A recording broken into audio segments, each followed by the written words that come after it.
Ô tendre plante de la nation, j'ai quelque chose à vous dire, pourvu que mon message ne soit pas oublié.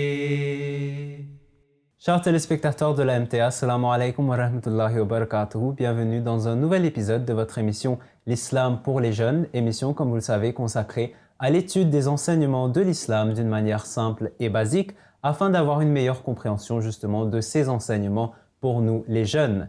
J'accueille avec moi sur le plateau de l'Islam pour les jeunes Tahir Oulash Saheb et Sajil Toju Saheb. Assalamu alaikum wa rahmatullahi wa barakatuhu. Wa alaykum salam wa rahmatullahi wa barakatuh. Alors, chers panélistes, nous savons dans cette émission, nous discutons à propos des enseignements basiques de l'islam. Nous avions précédemment parlé à propos de Allah, de Dieu, du Dieu en islam. Nous avions parlé à propos du prophète de l'islam, Hazrat Muhammad sallallahu alayhi wa sallam. Maintenant, nous allons venir sur un sujet qui est propre à nous, c'est-à-dire nous allons parler à propos de notre communauté, c'est-à-dire la communauté musulmane Ahmadiyya qui a été fondée, bien sûr, par Hazrat Mirza Ghulam Ahmad, que la paix soit sur lui. Alors, Hazrat Mirza Ghulam Ahmad était un homme qui vivait à Qadian et qui a fait cette revendication sous ordre divin d'être ce Messie promis et cet imam Mahdi. Et il a fondé ainsi la Jamaat, la communauté musulmane Ahmadiyya. Maintenant, je me tourne vers vous, Sajid Saheb, avant justement de venir sur la personne d'Hazrat Mirza Ghulam Ahmad, nous allons ici expliquer un peu ce concept du Messie promis, de l'imam Mahdi. Sajid Saheb, qu'est-ce que ça veut dire être un Messie promis? A'udhu billahi minash shaitanir rajim. Bismillahir rahmanir rahim. Nous parlons d'un concept qui est extrêmement important dans les religions. Quand je parle de religion, ce n'est pas uniquement l'islam. Nous pouvons constater que dans toutes les religions, on prophétise l'avènement d'une personnalité religieuse vraiment spéciale dans les derniers temps. D'accord, donc la personne religieuse parlant bien sûr du Messie promis, ce concept du Messie. Alors vous avez mentionné quelque chose d'intéressant, je me tourne vers vous Tahir, parce que vous allez nous expliquer un peu, comme Sajil Saheb nous a expliqué, que cette personne religieuse viendra dans les derniers temps. Alors justement, ce temps, ces derniers temps, ça veut dire quoi? Effectivement, Monsieur Saheb, Bismillahirrahmanirrahim. On avait parlé du jour dernier dans un épisode précédent, mais avant qu'on arrive à cela, nous vivrons les derniers temps. Dans plusieurs religions, il y a des descriptions de comment serait le monde dans les derniers temps. Le saint prophète sallallahu alayhi wa sallam a dit que les gens vont se distancer grandement de la religion dans les derniers temps. Et les gens vont oublier Dieu et en raison de cela, le mal prévalera et les vices et les mauvaises actions seront commis en excès. L'injustice et le mensonge se prévalera. Lorsque les gens se détournant de Dieu deviennent les disciples du diable trompeur en exécutant ses ordres, quand les lois de Dieu sont violées sans aucun remords et sans limite, et sont transgressés sans le moindre scrupule, quand la religion est le seul moyen d'atteindre Dieu, et réduit des rites et des rituels morts, et que les chefs religieux eux-mêmes commettent des actions inacceptables et blâmables au nom de la même religion, quand une telle condition déplorable prévaut sur cette terre, et qu'il devient nécessaire de châtier et de punir les gens qui ont péché, et à ce moment, il y a la miséricorde de Ar-Rahman qui s'active. Dieu envoie un avertisseur vers les gens pour les avertir du malheur qui les attend s'ils persistent dans ces actions. Aussi, c'est là que Dieu va envoyer ce réformateur qu'on parle, comme il a toujours fait auparavant. On a l'histoire qui nous montre que tous ces prophètes qui sont venus avaient justement ce but, le but là de ramener les gens vers le droit chemin. Et c'est exactement pour cela que dans les derniers temps, Dieu a décrété qu'un Messie doit venir et ramener les gens vers ce même chemin. D'accord, donc Tahir Saheb, si je comprends bien, nous parlons de ces derniers temps, ces temps qui vont venir juste avant le jour du jugement, et durant ces temps, il y aura des gens qui vont s'éloigner de la religion, qui vont s'égarer de la vérité. Excusez-moi. Et c'est là que, justement, il y aura ce besoin de ce réformateur qui va venir et d'où justement le besoin de ce Messie qui va venir réformer ces gens et les ramener vers la vérité. Jazakumullah Tahir Saheb. Maintenant, nous revenons sur Hazrat Mirza Ghulam Ahmad, le fondateur de la communauté.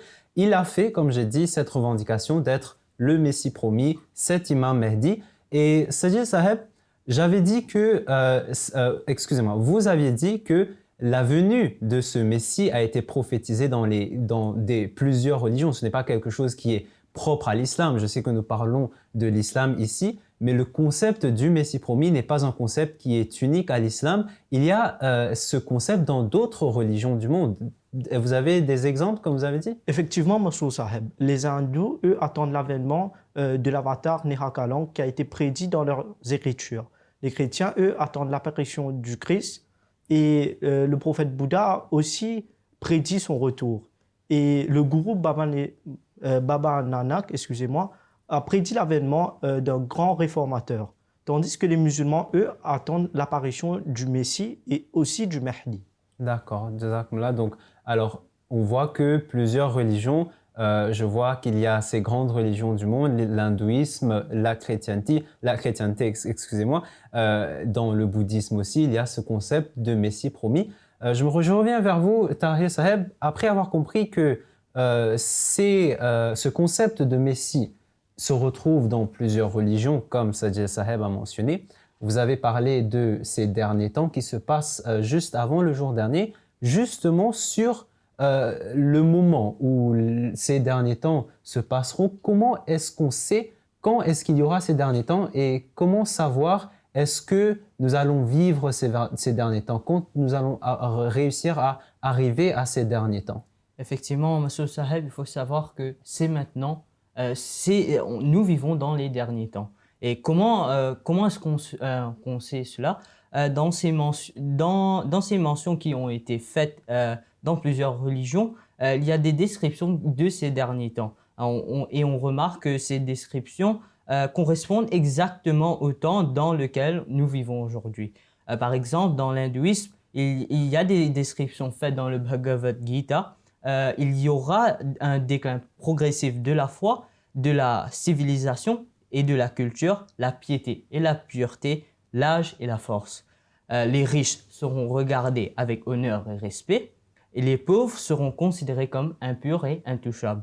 Une grande partie de la population sera athée, comme nous pouvons le voir aujourd'hui, effectivement, et se détournera de l'adoration du seul vrai Dieu, c'est-à-dire Allah. Et les lieux de culte seront désertés et désolés. Les magasins d'alcool et les tavernes, les discothèques seront très fréquentés. Les gens, bien que pauvres, s'adonnent au plaisir sensuel. Les femmes, le visage découvert, se promèneront dans les bazars comme des prostituées. Les filles de 8 ans deviendront mères. Les fils traiteront leurs parents d'idiots. Dans le Kali Yuga, les derniers temps, c'est-à-dire les rois des nations connus sous le nom de Turush, Gurun, Ma'un, Shung régneront sur cette terre. En sanskrit, les Anglais sont appelés Gurun, les Turcs Turush, les Japonais comme Ma'un et les Chinois comme Shung. Aussi, Tahir Saheb, pour les chrétiens concernant la seconde venue du Christ, il y a plusieurs mentions faites dans la Bible. Les famines ravageront le pays, des tremblements de terre se produiront, l'épidémie de la peste éclatera, une nation s'élèvera contre une autre nation et des royaumes se dresseront contre d'autres royaumes. La propreté et la pureté spirituelle deviendront éteintes, l'amour et le respect de Dieu disparaîtront de l'esprit des gens, et le commerce équitable et l'honnêteté disparaîtront aussi, et les gens seront obsédés par l'amour de ce monde fictif. Lorsque ces choses s'accompliront, la seconde venue du Christ du haut des cieux aura lieu. D'accord, Sajid Saheb. Jazakumullah. Donc, on comprend deux choses. C'est que dans l'hindouisme, on a parlé de plusieurs descriptions et je peux dire que ces descriptions sont assez clair. Hein. On parle de comment les filles de 8 ans deviendront enceintes. Vous avez parlé de comment les gens deviendront athées durant les derniers temps. Sajid Saheb, vous avez parlé de la chrétienté. Vous avez parlé de comment il y aura la famine en ces temps-là. Il y aura beaucoup de choses que l'on remarque se passent justement durant notre ère. Comme vous avez dit, Tahir Saheb, c'est clair que nous sommes en train, en effet, de vivre dans les derniers temps. Alors, ça, c'était l'hindouisme et le christianisme. Tahir Saheb, revenons à l'islam. L'islam aussi, il y a des écritures qui parlent de ces derniers temps, de quand ils arriveront. Effectivement, à ce sujet, les signes mentionnés dans les écritures islamiques sont encore plus nombreux, explicites et clairs. Les musulmans deviendront comme les juifs, c'est-à-dire leur royaume tombera en poussière, les riches seront indifférents aux besoins de la nation, les oulémas seront les hypocrites et vont dévier les gens du droit chemin et se traiteront entre eux-mêmes comme des hérétiques. Aussi, les mosquées seront nombreuses, mais les qazis et les moulvis ne seront pas dignes de leur fonction. Les chanteurs et les danseurs seront mis sur un piédestal et la mention de Dieu, le Très-Haut, de son prophète sera tournée en dérision et dédaignée. L'adultère sera excessivement commis avec un sentiment de fierté, d'orgueil et d'arrogance. Les hommes tenteront de ressembler aux femmes et vice-versa, c'est-à-dire les femmes tenteront de ressembler aux hommes et en assumant leur habitude. Les chameaux ne seront plus utilisés et à leur place sera prise par d'autres moyens comme l'utilisation du feu et de la vapeur. La navigation en voile et les bateaux à vapeur réduiront les obstacles des mers et des océans et des routes seront construites à travers les montagnes. Les gens voleront dans les airs comme des oiseaux. D'accord. Et excusez-moi, donc je viens juste revenir sur ces points que vous avez mentionnés. C'est important de faire comprendre aux téléspectateurs que on voit clairement des choses qui sont mentionnées dans les écritures, que ce soit dans l'hindouisme, le christianisme ou plus clairement justement dans l'islam, des choses qui sont en train de s'accomplir. Je veux juste m'attarder sur ces choses que vous avez dites. Les chameaux ne seront plus utilisés, à leur place sera prise par d'autres moyens leur place sera prise par d'autres moyens de transport. Aujourd'hui, il y a des voitures, des bus, excusez-moi, des avions, etc. Des avions, parlons des avions. Vous avez dit que les gens voleront dans les airs comme des oiseaux. Ça, c'est très clairement en train de parler de cela. Et on voit que c'est clair et net, nous vivons dans les derniers temps.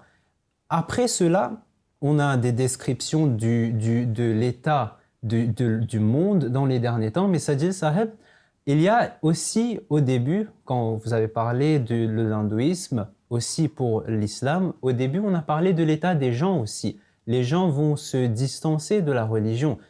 Tahir Saheb, je me rappelle, vous avez parlé de comment les mosquées seront nombreuses, mais les qazis et les moulvis ne seront pas dignes de leur fonction.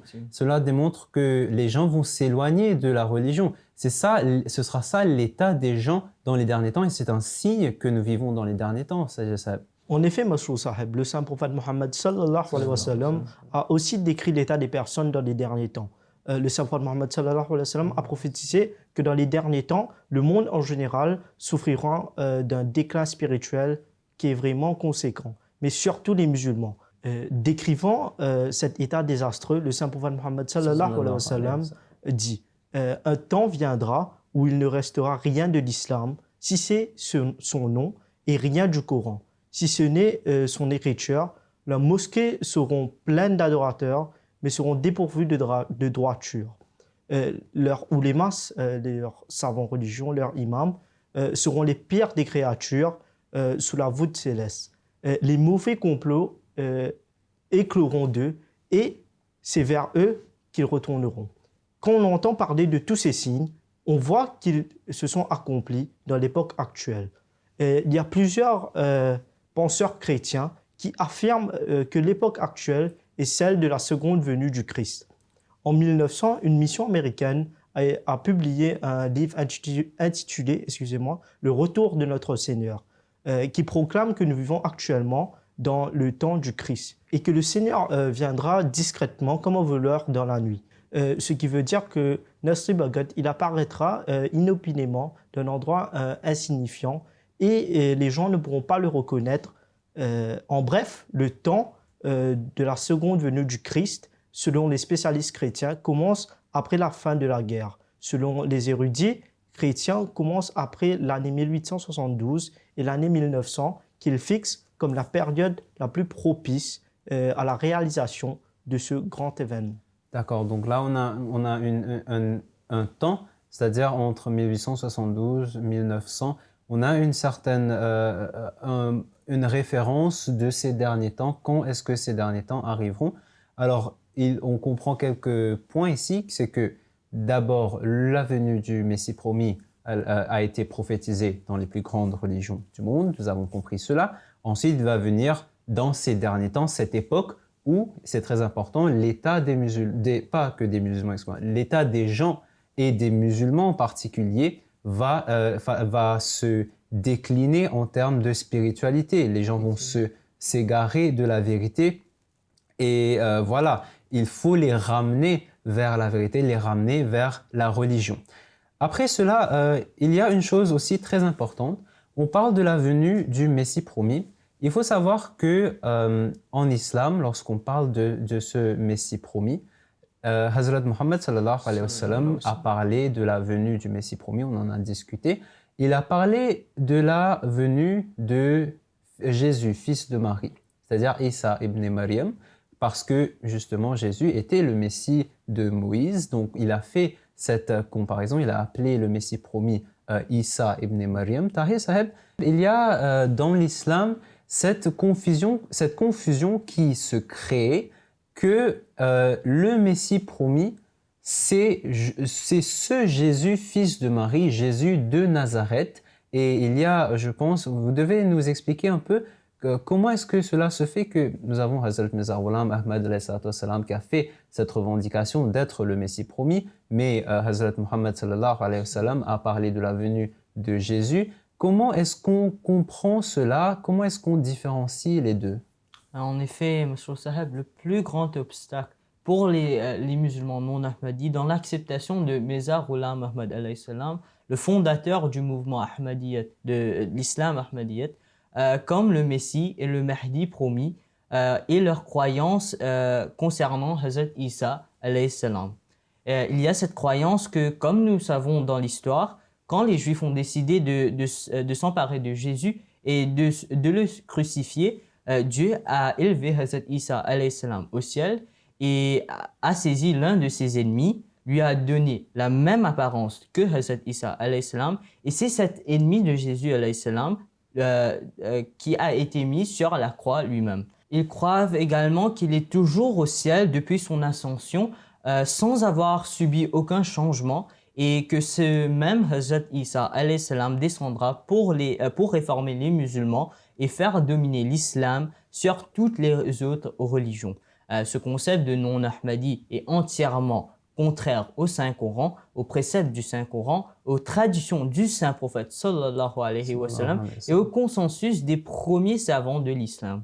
Hazrat Mirza Ghulam Ahmad alayhi salam a eu la révélation depuis Dieu, c'est-à-dire Allah, que Jésus, fils de Marie, est mort et que c'est lui qui est venu en tant que Messie promis dans l'esprit de Jésus. Il a écrit ce livre Jésus en Inde, où il explique tout cela en détail. Il présente ses preuves à la lumière du Saint-Coran et aussi des faits historiques. D'accord, Tahir Saheb. Donc, si je comprends bien, on parle de deux personnes différentes. Il y a Jésus, fils de Marie, Jésus de Nazareth, qui a vécu dans les temps avant la venue du Saint-Prophète sallallahu alayhi wa sallam. Et puis, il y a Hazrat Mirza Ghulam Ahmad Qadian salam, qui est venu bien après l'avènement du Prophète sallallahu alayhi wa sallam. Ce sont deux personnes différentes. Et ce que j'aimerais aussi faire ressortir ici, c'est que vous avez mentionné le livre écrit par Hazrat Mirza Ghulam Ahmad, Jésus en Inde. Oui. Il a écrit ce livre, comme vous avez dit, après avoir reçu la révélation divine que justement Jésus est mort, Jésus de Nazareth est mort, et c'est lui, Hazrat Mirza Ghulam Ahmad, qui est venu dans la personne de Jésus, dans l'esprit de Jésus, pour faire ce même travail qu'avait fait Jésus à l'époque, Oui. pour rapporter les gens vers la vérité. Je veux aussi parler du fait que dans ce livre Jésus en Inde, Hazrat Mirza Ghulam Ahmad présente beaucoup d'aspects très logiques. Il parle de comment ce n'est pas possible qu'il y ait une personne qui vive il y a plus de 2000 ans qui descende aujourd'hui, qu'il est parti, il est monté au ciel et qu'aujourd'hui il descende, et aussi il présente des preuves du Saint-Coran même que ce ne sont pas des choses qui se font d'après les lois que Dieu même a mis. Donc c'est tout à fait normal que ce soit une personne différente qui vienne, mais dans l'esprit de Jésus pour faire son même travail. Après cela, Sajid Saheb, je me tourne vers vous. Il y a une autre confusion qui est créée parmi les musulmans même après cette question de Issa ou de Mirza Ghulam Ahmad. Il y a cette question de Messie promis et de Imam Mahdi. On a parlé on parle aussi du Messie promis, de l'Imam Mahdi, du Messie promis et de l'Imam Mahdi.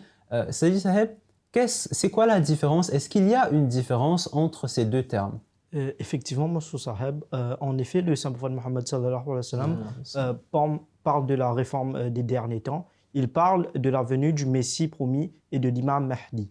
Il y a cette croyance parmi les musulmans qui ne sont pas dans la communauté des suiveurs de Hazrat Mirza Ghulam Ahmad, qu'ils croient que ce sont deux personnes différentes. Le Messie promis est une personne et l'Imam Mahdi est une personne. Il est faux de penser cela, que le Messie et l'Imam Mahdi sont deux personnes différentes, tout simplement parce que le saint prophète Mohammed sallallahu alayhi wa sallam a dit dans un hadith que le Mahdi n'est autre que le Messie. En effet, il semble que la promesse de l'avènement du Messie a été faite d'une façon qu'on croit que le Messie et le Mahdi sont deux personnes différentes.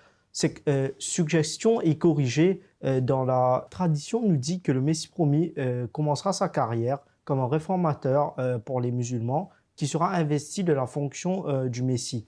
Mahdi, nous le savons, ça veut tout simplement dire une personne qui guide, et c'est justement le but du Messie promis. Nous pouvons donc comprendre que le Messie promis et l'imam Mahdi sont donc la même personne. D'accord, Jazakumullah, Sajid, d'avoir fait éclaircir cette confusion. En effet, il est important de faire ces éclaircissements sur ces petits détails parce que ce sont ceux-là des points très importants dans notre croyance. Après cela, Sajid Saheb, on parle aussi, nous continuons à parler de ce que Hazrat Muhammad sallallahu alayhi wa sallam a prophétisé à propos de ce Messie promis. Il nous a aussi parlé de la personne même du Messie promis alayhi wa sallam. Qu'est-ce qu'il nous a dit?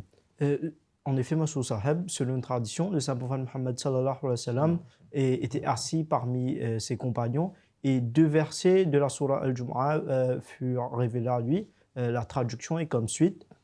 C'est lui qui a suscité parmi les illettrés un messager, qui est des leurs, qui leur récite ces signes et les purifie, et leur enseigne le livre et la sagesse. Bien qu'ils eussent été auparavant dans un égarement manifeste, il suscitera parmi d'autres des leurs qui ne se sont pas encore joints à eux.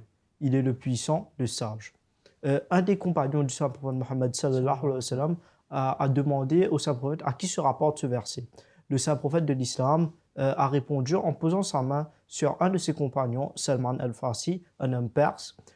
Si la foi devait montrer jusqu'aux Pléiades, un homme parmi ceux-ci le trouvera sûrement. Bukhari. Et ici, on voit, Sajid Saheb, que le verset parle du saint prophète sallallahu alayhi wa sallam, que Dieu a suscité pour ramener les Arabes vers le droit chemin. Après cela, elle a dit qu'il va aussi susciter cette même personne plus tard et que cette personne va continuer cette mission du saint prophète sallallahu alayhi wa sallam à son époque. Là, on parle justement de ce Messie promis.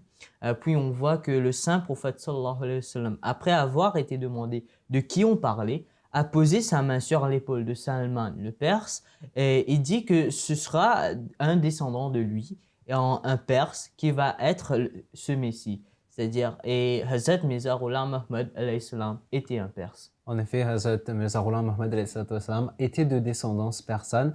Donc, on voit que, encore une fois, Ça, c'est une prophétie qu'avait faite Hazrat Muhammad sallallahu alayhi wa sallam il y a 1400 ans de cela. Il a expliqué qui sera le Messie. On voit qu'il a clairement parlé de la descendance de Salman le Perse, donc le Perse, et on voit qu'on peut on reconnaîtra ce Messie à travers cela. Après cela, Hazrat Muhammad sallallahu alayhi wa sallam nous a donné encore beaucoup d'indices, d'indications à propos de la personne du Messie promis alayhi salatu wa salam. Bien sûr, il y en a beaucoup. On ne va pas pouvoir toutes les faire faute de temps. Donc, je pense qu'on va terminer sur ce point. Inch'Allah, dans le futur, nous allons parler un peu encore plus à propos de ces prophéties et du Messie promis de Hazrat Mirza Ghulam Ahmad alayhi salatu wa salam. Sur ce, Jazakumullah Tahir Saheb, Jazakumullah Sajid Saheb. Chers téléspectateurs, nous sommes arrivés à la fin de cet épisode de l'Islam pour les jeunes. Je vous retrouve dans le prochain épisode où nous allons continuer de parler à propos de ce Messie promis, Hazrat Mirza Ghulam Ahmad Qadian alayhi salatu wa salam. Sur ce, Assalamu alaikum wa rahmatullahi wa barakatuh.